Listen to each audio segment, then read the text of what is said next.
really the work of a student, Fritz Lettres, who was a master's student with me, as now a PhD student at the Harvard School of Engineering and Applied Sciences, who implemented the whole system and made it look very pretty and also work really well. So I also want to thank NIH for funding this work. Okay, now there's a preprint on bioRxiv. If you are interested in the details of this work, because I won't have time to explain all the technical aspects today, you can find that out there. So big piles of data, such as data repositories. Well, that's how they're commonly known, I guess. ArrayExpress, Geo, metabolites, Pride, many other sort of more general data repositories for people like deposit experimental data for a number of reasons. We don't want to go into that right now. There are plenty of those. There are also plenty of these more specialized data repositories, such as ENCODE, Roadmap Epigenomics, the 40-nucleome project that I'm involved in will have a data repository, and they're specialized. There are particular data types in those repositories, and they're all not really linked to each other. And all this data really provides plenty of opportunities to do exciting research, and that's what we want to support.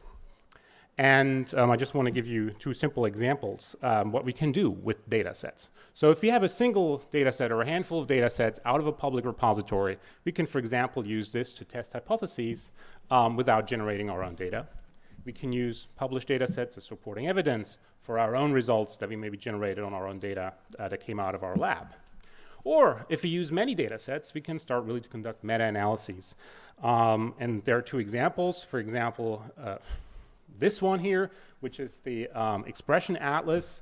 This is a paper in 2010. Margus Luck and others from the European Bioinformatics Institute created this, which is a collection of thousands of public gene expression data sets, well annotated and then analyzed, and they found a number of different axes in this public expression data. So that was an interesting result. There's another one, similarly, this is not necessary to go and look at what came out yesterday. These are older papers to show you that these things have happened for a long time. Here's an example related to linking diseases together using data sets from Geo in this case, where they were able to find certain links between diseases just using published gene expression data. Okay, so this kind of stuff is really parasitic behavior, as you know, and this is really something that I think is a great opportunity, and I think most of you will agree with this. Now, we could essentially create these collections and then just get right into data analysis. So we take our data repository, connect this to some visualization tools, connect this to some analytical pipelines. In this example here that I'm talking about, this is called the refinery platform, which some of you might have heard about. We are running our analysis pipelines through Galaxy, and we're exploiting their APIs and all the tools that they have, and the tool shed and workflow editor. Fabulous. So we could imagine we just take all this data and run these analyses and write these great papers. But really not so fast, right? So when you look at the collection of all data sets in a repository like ArrayExpress or Geo, you will find an enormous diversity of data sets, and you probably don't want to analyze all of them without even having a closer look. In many cases, you want to select data sets first. You want to find data sets that are relevant to your question without sort of blindly starting to analyze. And that really leads to the question, how can we find data sets that are relevant to what we want to do? And here's a very schematic view on sort of what we might find in a data repository. So a data set, usually a collection, all right, I have a meeting later. Are you in the room?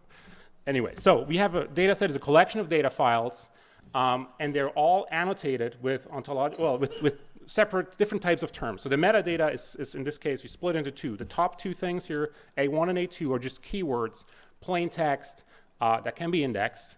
And the second half, A3 and A4, are ontological annotations. That's what these little labels are. And without doing anything, we could just throw this into a search engine, index it, and we could then search this. So text-based search. That's fabulous. And a lot of places, a lot of databases do that and provide that sort of support. And that's very, very useful. Now, if we go a little further and take into account the ontological relationships, you can do things like, for example, Array Express is a very nice keyword expansion based on ontologies, and that is a very useful feature. Other databases are doing similar things, so this is all has been done many times. Now, the challenge, though, from my perspective, as someone who's interested in visualizing data and making it accessible in a visual form, is this up here. There's a text box that you type a keyword into, and that is, oh, sorry. I want to point out, we're getting data, like this kind of information comes out of ISCB, for example. So we're using ISCB in this refinery platform, and we found it's extremely useful to get ontological annotations into our system. Now, this is the problem I wanted to point out. You have a text box. This is pretty much like a keyhole that you use to look into what is in your data repository. So if I give you an example of what this could look like, right? So we're looking into a room here through the keyhole, and we're trying to figure out what's in there. So this is another query, another query. So we're changing slightly the angle how we're looking through there. Well, and it's kind of hard to really get a good overview of what's in there. You see a small part of what's in there. You have to remember what you've already seen in order to get the big picture. And so we can, of course, continue this, and we can continue this, and we can continue this. So that's what a lot of interfaces look like. And that's what we wanted to change. So how do we do this? First, we essentially came up with this idea. We could link the text-based search, which is already useful when you know exactly what you're looking for, and when the annotations are appropriate, you can find things. But we linked this essentially to what we call semantic visual exploration of the content of the repository. And this is the tool, Satori. This is the user interface. And I'll walk you through this, and I'll give you a little example of what you can find when you run or when you work with this tool. And in this case, it's implemented in the context of this refinery platform. But we envision this as a general approach that could be implemented in other systems as well. Okay. First of all, before we start any visualization project, we need to talk to users. So we did this. We talked to data analysts, group leaders, and also data curators. So the first two, data analysts and group leaders, are sort of the typical people who would run an analysis or who want to set up a new project, a new study. They're interested in certain types of questions, although there's a difference between data analysts and group leaders. And we try to illustrate this with these little dots, which are data sets, and the red lines and outlines that indicate sort of how people search. So, for example, we found that data analysts often look for something very specific, and then once they found it, they will go from there. I don't know if I can. Yeah, I can. They will try to find other individual data sets that are somehow related to that. Sometimes they go further, like they might run a completely new query, or once they found something that's relevant, they sort of start collecting data sets that they might want to run an analysis on. Group leaders are often, or this is just an example, it's someone who is more on one level up, someone who really needs to plan a study, someone maybe who's writing a grant and wants to know, do we even have the data out there that we want to use for our analysis? So they are more interested in bigger sets of data sets. And so that's what's indicated here. And finally, curators are completely different. So at least the curator that we spoke to was really more interested in figuring out what are the keywords or the ontological terms that are being used in this data repository. Where could we come up with better annotations? Where is it not fine-grained enough, or where are we missing things? So they have slightly different questions, but in the end, they would really benefit from a way to look at what is in the repository. Okay, so, boy, how can I turn this off? Let me just... now you all know. Anyway, so need one is essentially this. These are the 4 needs that we extracted from interviews that we conducted with about 10 people. There were about 2/3 data analysts, 2 more senior people who were more interested in bigger picture studies, and 1 data curator. So they want to find data sets that match certain experimental conditions. Very clear. I think we have already addressed this in many interfaces. Finding data sets that are similar or not similar to a particular data set is another question. People want to get an overview of the experimental characteristics across a collection of data sets, meaning across a data repository, or get an overview of sort of the annotation term hierarchy and how these terms are used. That's more coming from the curator side. Okay, these questions have been well studied in terms of how to find data. This is a figure by Peter Piroli and Stuart Card from Xerox PARC. who studied sense-making processes and data foraging processes. And we're, the system that we're interested in, or the steps that we're interested in, are down here, sort of finding data sources, putting them into a shoebox, and then sort of going even into more detail. So this is this foraging loop down here. This is where our work is situated in the context of this bigger sense-making loop that analysts are usually operating in. Okay, so here's Satori again. And just very quickly, I want to walk you through this. So up here is the text-based search box. Right here, you can type in keywords. I'll demonstrate this in a second. Here's the list of data sets that are in the system. This is a long list. There are about 200 data sets in this case. It's the Harvard Stem Cell Commons data set, 200 stem cell related data sets, well curated, all available in ISCB. We have them imported into Refinery. And here's an individual data set, so you can get sort of your detailed view on this. If I can get in there, hello? Oh, ooh, that was much further. So, we can get in here. Come on, there should be something. Oh, sorry. This is, okay, so here's a search query. We type in neural stem cells, we find text-based results of that. Oh yeah, here we go. And now we can go in there, we can view details of the study, a description, analyses that were done, references, and protocols that were used in this study. So this is all coming out of ISCB. Now, this is the exploration interface. So text-based search, and as I said, we want to link the two. Text-based search, fairly straightforward. Here are our two visual interfaces. We have a tree map at the bottom, and we have a sort of what we called a link graph at the top. Let's see. Okay, here's the tree map, just to explain what it means. So you see different scales of gray, lighter to darker. The darker the gray, that means the more hierarchy, ontological hierarchy is behind it, the more structures behind that term. So this very dark one up here is organism, so we can go very deep in there. There's a lot of details. Lighter terms mean there's less structure behind it. For example, here, sampling time, measurement datum, that's a term that was found attached to one of our data files, or several in this case. There's no outline around this box. This means this is the bottom. You hit a leaf in this tree. I could talk more about how we go from ontologies, actually many ontologies together, to a single tree. We use branch duplication and other techniques.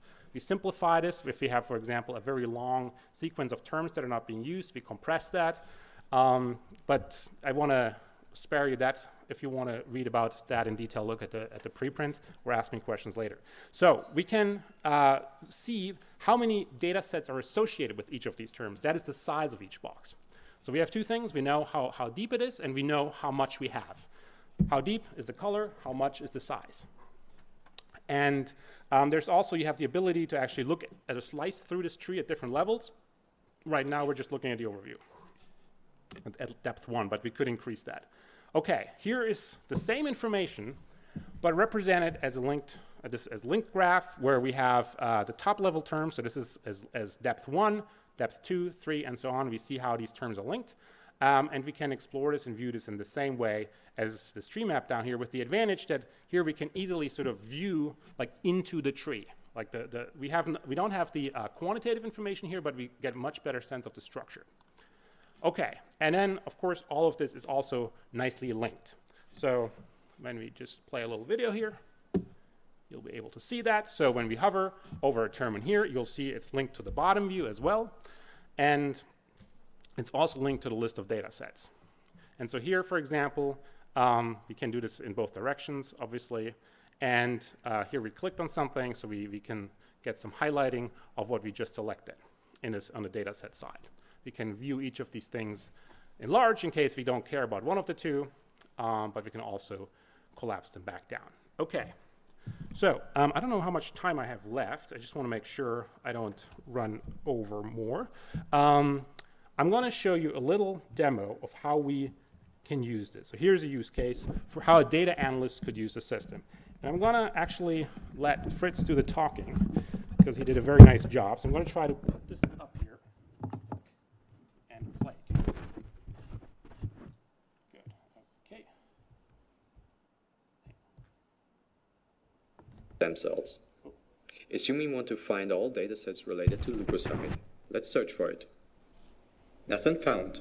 We might be disappointed, but keep exploring by native cell to check if we can find similar datasets. We see that the most prominent cell types are somatic, animal, and precursor cell.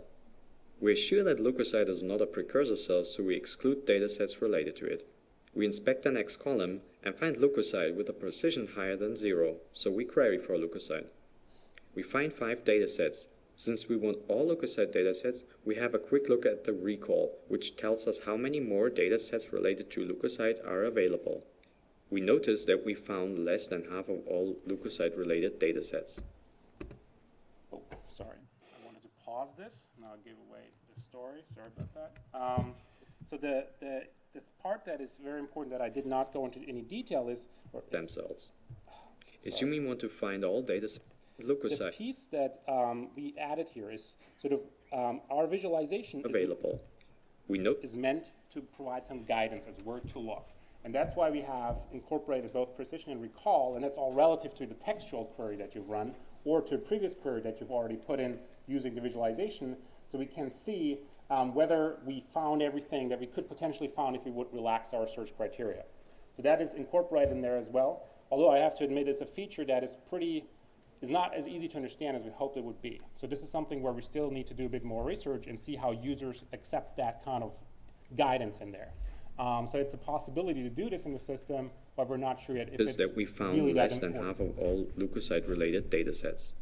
Maybe some of the datasets related to leukocytes do contain other files related to precursor cells, which we excluded earlier.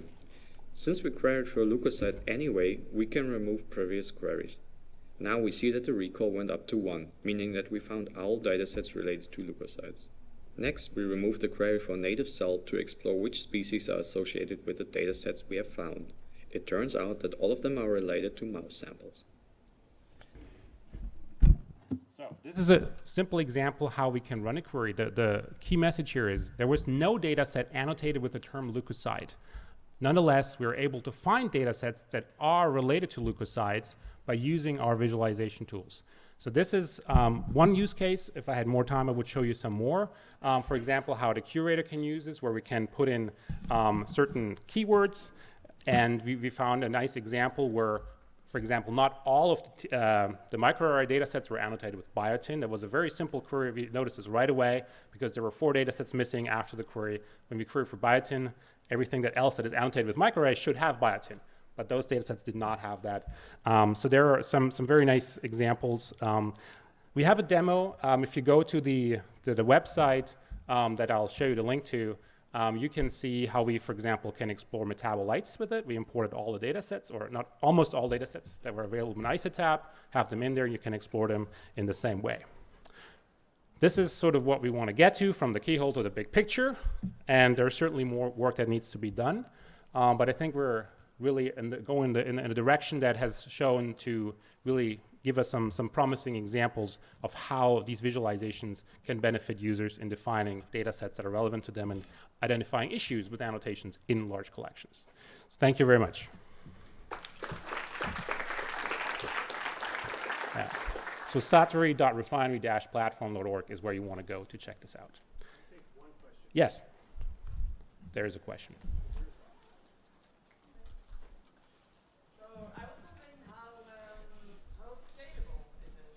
How scalable is, okay, so with respect to number of data sets or ontologies? Number of data sets. So the visualizations both scale really well to the number of data sets because the tree map is only relative to the total. So we can stick in as many data sets as we want. The same applies to this list graph. Of course, the system that is behind this, we have not tested this with more than like 10,000 data sets. Although we don't have 10,000 really well annotated data sets, so it's kind of hard to know what will happen if we go further. But that's certainly the visualization scale really, really well. There is no issue there. It would be more on the back end. In this case, this refinery platform, which might not be able to deal with this. Yeah. All right, thank you very much.